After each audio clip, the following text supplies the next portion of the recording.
Hello friends and welcome back to the Legend channel. So friends, today I will talk about EIZO 24.1-inch HDR monitor for video production. So friend, EIZO has rolled out its new 24.1-inch ColorEdge CG2400S, a monitor built for video production. So friend, this display now supports HDR via both HLG for broadcast and PQ for streaming or field work, and it's engineered to meet professional standard, handling a wide color gamut, 99% of Adobe RGB, 98% of DCI-P3, and featuring a mode that comply with BT.2020. And this setup makes it useful tool for tasks such as video editing, photography, and design without adding unnecessary frills.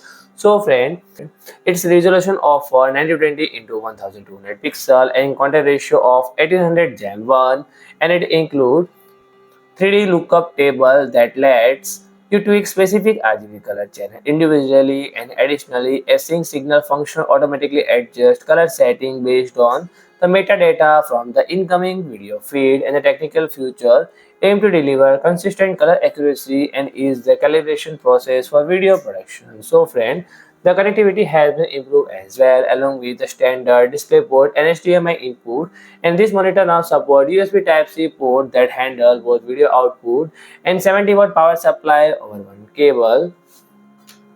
So friend, if you like my video, please do like, share and comment, and don't forget to subscribe my channel and press the bell icon.